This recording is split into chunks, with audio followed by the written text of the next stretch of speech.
What's going on, everybody? Almost Counts Collectibles here, and in today's video we're going to be taking a look at my custom Beast Wars Transformers Rhinox figure.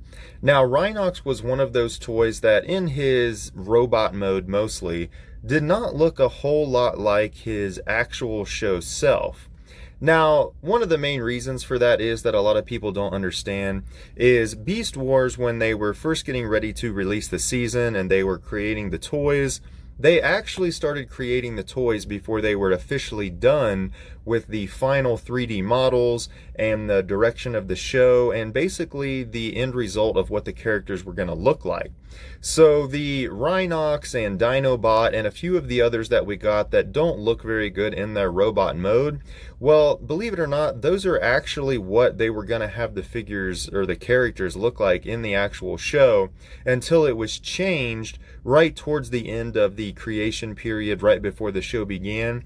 But by the time they made the changes, the process of creating the toys was already put in play. So they kind of had to go off of the models that they had already created for the toys, and they ended up changing them before the show actually aired. So that's why they look a lot different.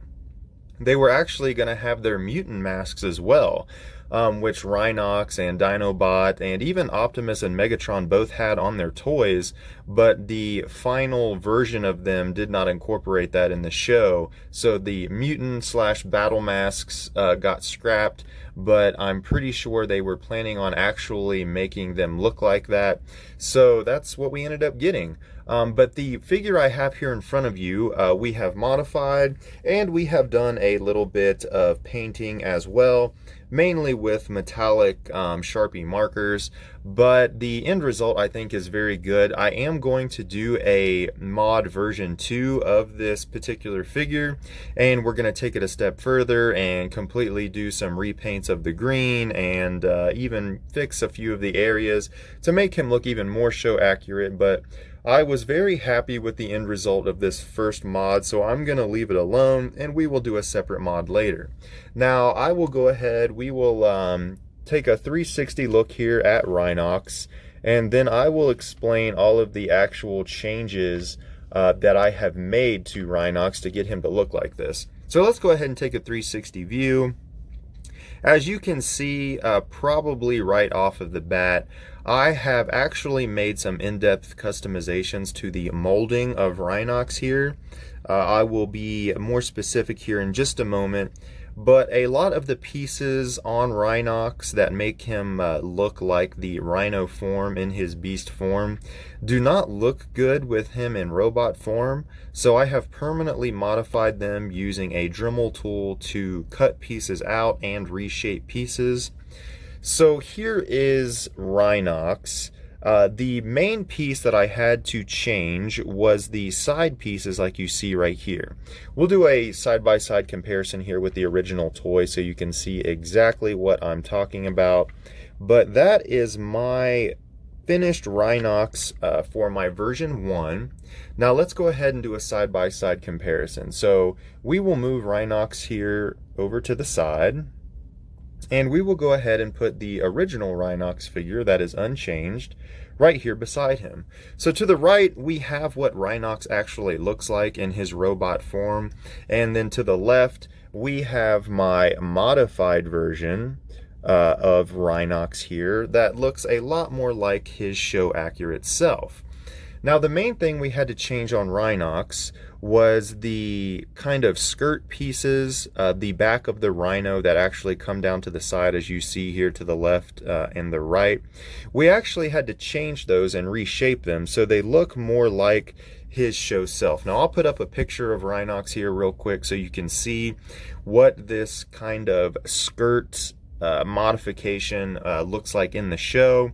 It's up past his knees and it's kind of waist level and goes all the way around, whereas the actual Rhinox figure we got is much larger than that because it had to be to form all the way around the figure and make him into his full rhinoceros mode. So my modification here is made to stay in robot mode. I have other Rhinox figures I can use to put in his beast mode if I want to display it as such, but this particular figure was modified to look the most show accurate. So we changed a lot of those things, and he is not going to look right back in his rhinoceros form because of the changes that we made. So what we did exactly was we took our Dremel tool, and here in the back, let me go ahead and spin him around.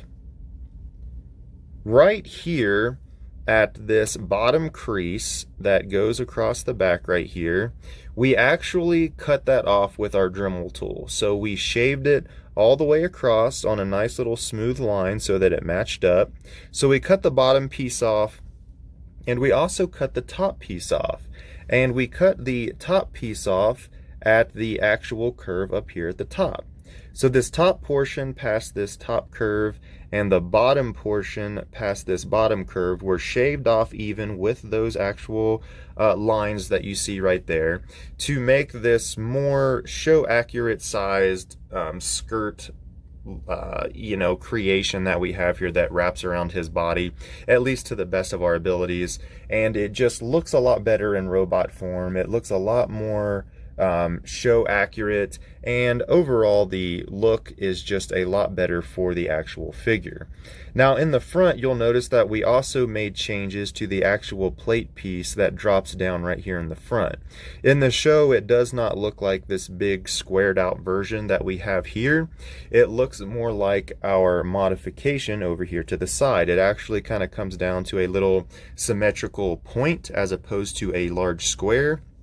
So all we did with this was we simply took our Dremel tool and we cut around the lines all the way around the bottom, kind of where you see this grating effect on each side. We simply smoothly cut it out to match up with the lines that are already there for our end result over here to the left. Now for the legs, all we did with the legs for now on this particular modification was color in the little spikes on each side to be a silverized metallic color. Up here with the head, obviously we removed the mutant mask. We took our Dremel tool, we shaved down the little brackets that actually house the mutant mask so they are smooth with the side of the head. And then we custom colored in the actual gold for the morphing around his head there. So over here we have no gold, we have the mutant mask with the brackets. Over here on our modification, they're shaved down smooth, mutant mask is gone, and the gold plating was actually colored in a metallic gold color.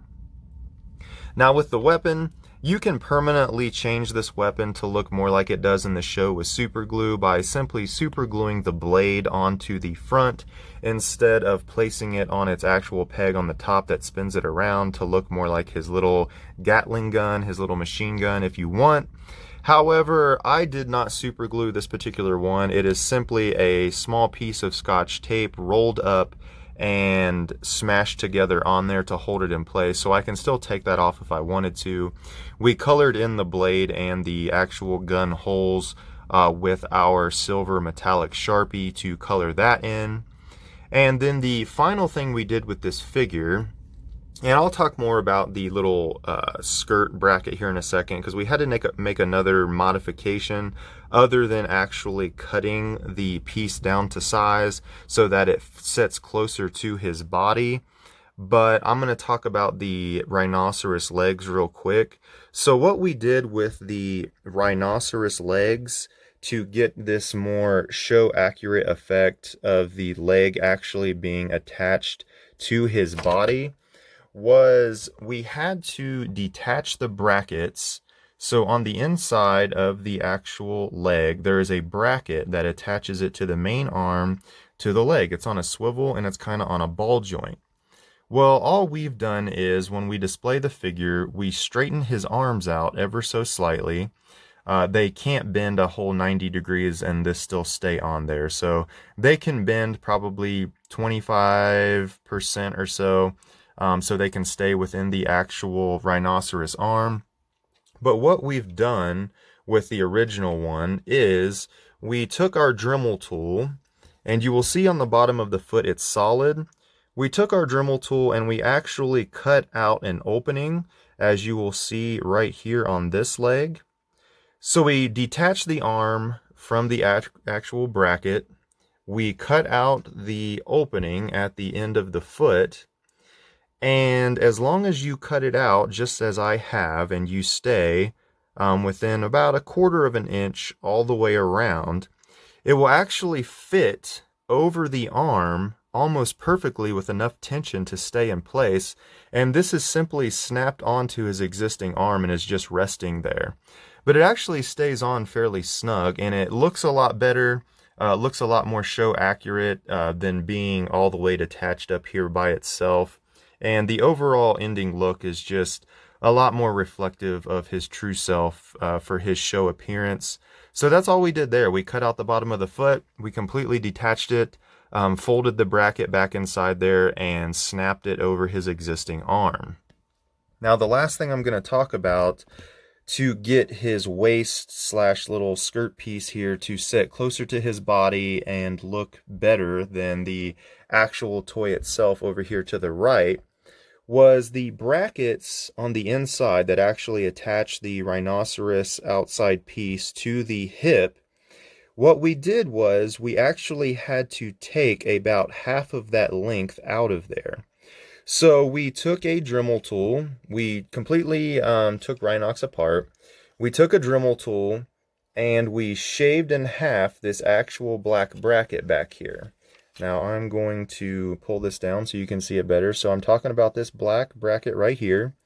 We cut out this entire middle portion. So you just have the very bottom of where the ball joint begins, and then you had the very flat base up here where my fingernail is.